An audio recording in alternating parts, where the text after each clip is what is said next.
Are you wondering how to move to Mexico? The basic 101. That's what we're going to be talking about in this video. Hey Gen Mex, I'm Brighton West and I am almost retired in Mexico. And if you are looking to move to Mexico either before or after retirement, then this is the channel for you. In this video, we'll be talking about the path you'll take to get there. So let's go ahead and get started. Step one on your journey is going to be to reflect. So what is it that you're wanting out of your move to Mexico? Are you just trying to get out of the United States or get out of Canada? Or are you really trying to get into the culture of Mexico? Are you going to need to be working when you're in Mexico? And is that work going to be in Mexico or is that work going to be in the United States? And probably most importantly is, do you have the means, financial means, to be able to qualify for residency in Mexico? So I think right now you need to have about $4,000 a month in income or about $70,000 in US bank, IRA, savings accounts, savings checking, anything that you have that is yours. So not including your Social Security, that would be included in the $4,000 number. But your choices are either to have a lot of income coming in right now or to have a lot of money in the bank. So most people go with the I have the money in the bank, especially because I'm talking to people who are closer to retirement typically. So if you have that, you can go through the residency process, which we'll talk about a little further on down in the video. But if you don't have that, that's going to impact where you can live in Mexico because you're going to be limited to getting tourist visas, which are maximum of 6 months. They could be less than that, but you're going to want to live closer to the border, for instance, if you need to cross the border on a regular basis to renew your tourist visa. Are you looking to live near a beach or are you wanting to have a cool location year round? Are you looking for something that is just 6 months out of the year or are you looking for something that is year round? Are you looking for something that's just weekends and you want to just be able to kind of hop over to Mexico, have a place, spend some time, and then go back to the United States to work? So these are all the things, types of things that you should be thinking about in terms of what's important to you. Medical care. Is medical care something that you're really is really high up there on your list?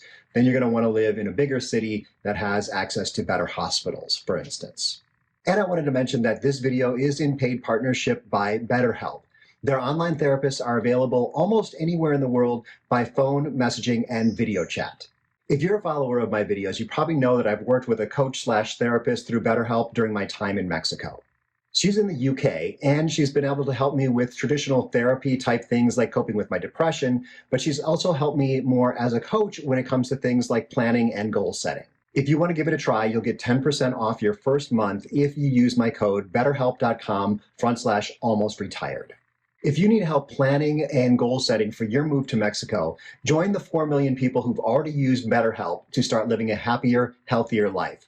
But let's move on now to the second step of the process. At this point, you want to narrow down your location. So using the criteria that you set in part 1, you want to go through and say, okay, well, Mexico's a big country. I think there's 28 states in it. There's at least a dozen, probably a couple dozen destinations that are very popular for foreigners to be living in Mexico. So you need to go through and say like, okay, well, as I mentioned in part 1, I need to cross the border every 6 months or less to be able to continue to live in Mexico as a tourist. I'm not advocating for that. I mean, ideally, you'll be able to get your residency, but maybe you need to be looking at areas that are close to the US border, like Matamoros or Ensenada or Rocky Point, something like that. So that might be up there high on your list. If you want to have a beach town, you might be looking at something like Puerto Vallarta or Cabo or Cancun. If you're looking for something that's a beach town that's maybe a little less touristy, something like La Paz may work. So go through your criteria and try to match them to different areas. Ajijic is a very popular area, and that's in the Guadalajara area, very popular with expats and foreigners to be living in that area.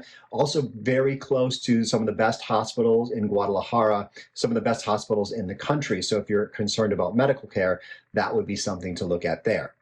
Weather is very different across Mexico. So if you're going to somewhere like Ensenada, you're going to have weather very similar to San Diego. So really good weather year round, and that's a beach location. But for the most part, most of the other beach locations are going to be pretty hot during the summer. And it also depends, like if you're in Merida, for instance, that's going to be hot earlier in the year. But if you're in somewhere like La Paz, the heat comes in a little bit later in the summer. I'll have a link to a video up here with Greg Custer, and he talks about, we're talking that video about non-beach destinations in Mexico, and he has a really great process for determining what is the best place for you to live. So check out that video once you finish this one. Okay, step 3, once you come down to a list of maybe 3 destinations or something like that, maybe 4, maybe 2, it's time to visit those locations. And you want to visit them the way you would be living there. So if you're thinking about going and buying a house in Cabo, for instance, you should probably rent an Airbnb in Cabo and live like you're living like you would typically live, like the type of house that you would typically live in Cabo. If you plan on going to Cabo and living in one of the condo resorts type areas, then maybe you could go to an all-inclusive and you'll have that type of experience. But the key there is you can't go in and have take a week in Mexico and have a vacation in an all-inclusive resort and expect that you're going to have the same experience that you would have as a local. But there are folks out there who want to live that kind of condo life, and that is available in different parts of Mexico. So if that is what you're looking for, you can definitely check that out. So once you've visited those locations, hopefully you've narrowed it down to one, or maybe you haven't and you want to say, you know what, I'm going to live a year in each of these different places and then make a decision. But you're going to want to start working on your residency if that's possible. And you start your residency process in your home country. So you don't start that inside Mexico. So here I am in the United States, in Oregon, and I started my process in the Portland consulate of the Mexican government. And going through that process can be a bit arduous sometimes, depending on where you live.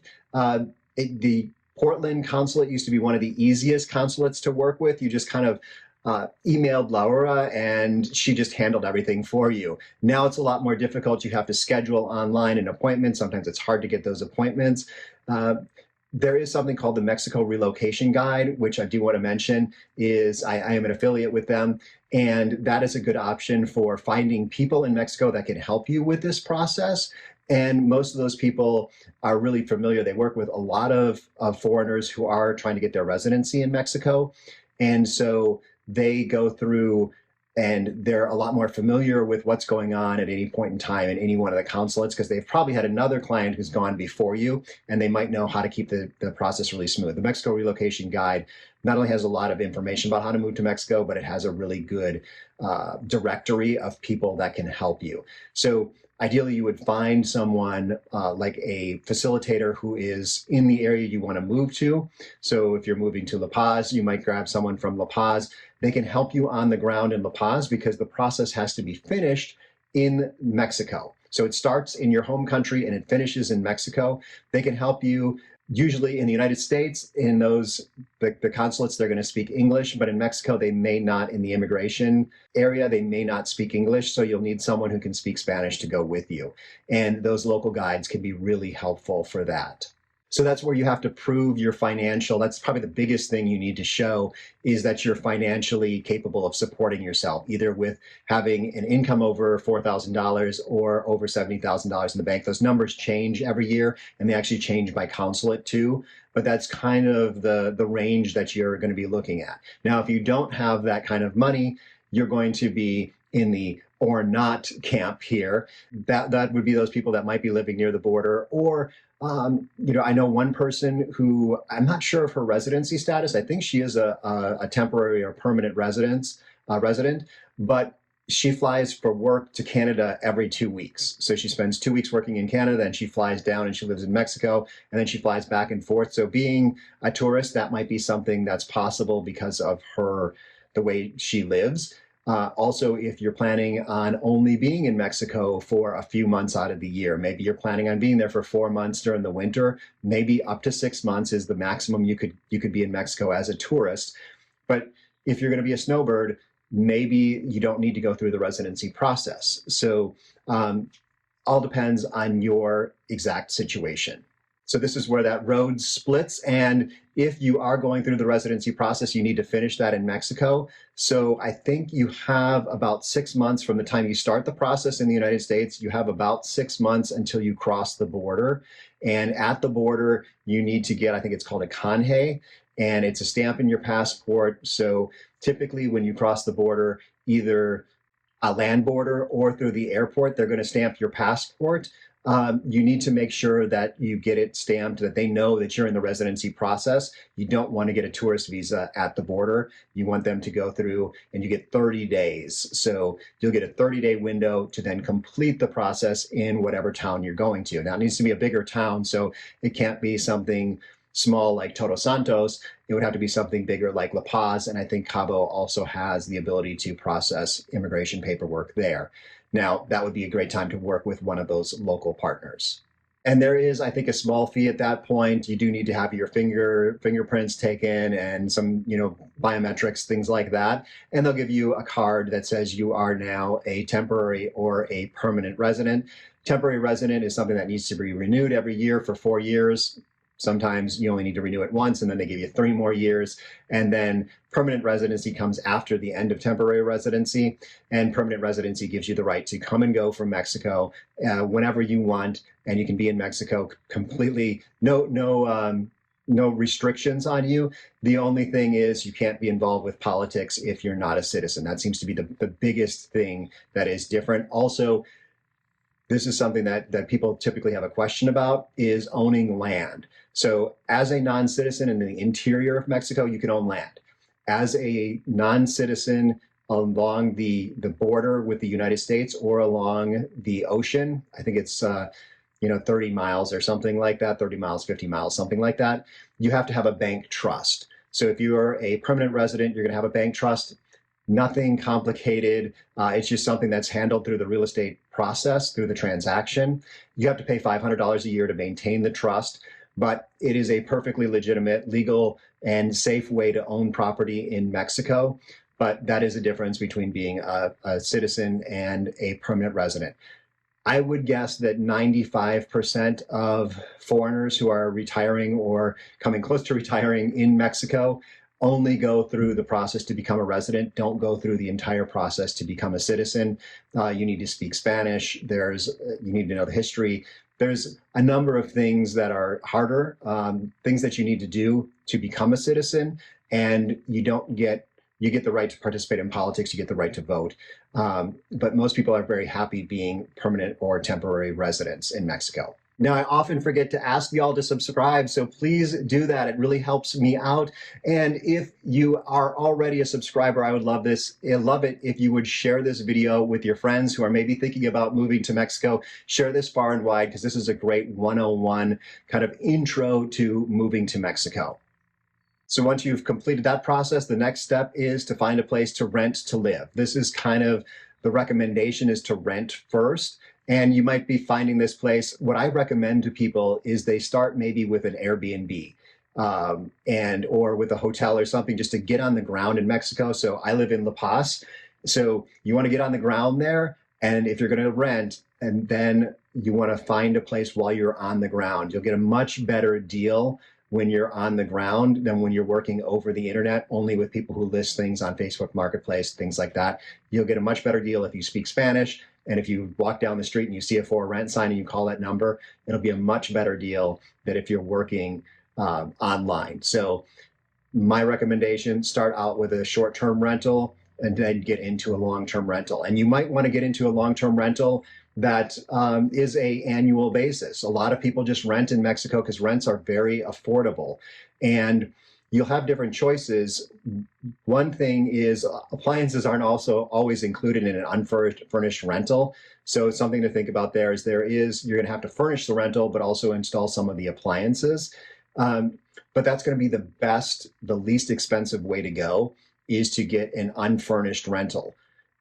Now, there are furnished rentals too, and there are furnished rentals, and there are rentals that will do less than a year term. So say you're only going to be there for 6 months. You could just rent for 6 months and you could rent furnished, but just understand it's going to be a lot more expensive. Those really, really good deals of $300, $400, $500, those are for long-term leases on property that is unfurnished. So the more kind of niche you get, the more expensive it's going to be. A lot of people who do live part-time in Mexico, so say they're snowbirds, they just rent their place year-round anyway, because they're probably going to be in Mexico during the high season when the landlord wants the highest rent.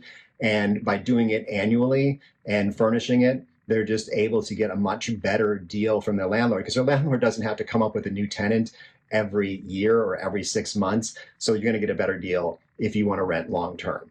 So the next thing is you might want to buy a house or a condo. And Kat and I actually bought our house before we moved to Mexico. So we actually started out, our process was not this process, just to be honest, is that we just kind of went to Mexico, and a lot of people do this, totally legitimate. We went to Mexico on a vacation. We bought a house in a weekend. And then it took some time to close, and then we moved in after the summer. So we bought the house when we were down there in February. We moved in December. Everything worked perfectly, and we're super happy that it worked this way. And in between that time during the summer is when we got our residency. But most people recommend coming in, renting somewhere, making sure you like it, then working with a real estate agent to find a house or a condo that works for you. Much easier when you're on the ground in Mexico to go through that process than when you're doing it from the United States. But as I mentioned, that is optional. You can rent in Mexico for the rest of your life, and it will probably be a very good deal. I mentioned earlier about buying with the fideicomiso if you're along the water, and if you're in the center of Mexico, you can own the property completely, just free and simple, I think is the term. But you're going to do that through a real estate agent. So look around. Of course, this is something in terms of, if we go all the way back to the beginning, when we looked at, reflecting, what is your budget? Is your budget, over $1 million for a house? Will you be selling your house in the United States and then buying in Mexico? Then, maybe something like San Miguel de Allende is an option for you. But if you're on a really limited budget, you might not be buying a house in somewhere like San Miguel de Allende. But if you really want to live there, renting is still affordable. So there's a lot of different options that really depend on your individual situation. But every single one of these situations ends up with just enjoying life in Mexico. So that is the beauty, is just depending on what you're looking for. Rent versus own, another thing in terms of the reflection process. How much do you want to work on maintaining it yourself versus calling your landlord? Especially if you're getting into retirement, a lot of folks are like, you know what, I am done with that. I don't want to maintain things myself. I just want to be able to call my landlord, and that allows me to enjoy my life. Now, on the flip side of that, there are people who are like, you know what, I need something to do. So I always want to be working on my house. So it's something that I want to own. And that's what enjoying my life looks like. So I hope that this video was really helpful for you.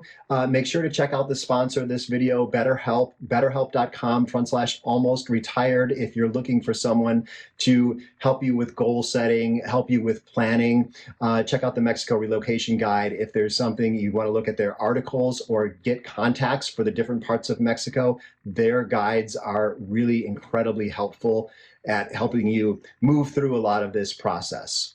And finally, I want to thank Valeria, and she is my graphics assistant, and she is in Mexico. So let me know down below in the comments, or you can send me an email, brighton@gen-mex.com. If you need a graphic designer that can help you. She's the one who produced this behind me, and she is just great. She's helped with my logo. She's helped with a number of things with different t-shirt designs like that.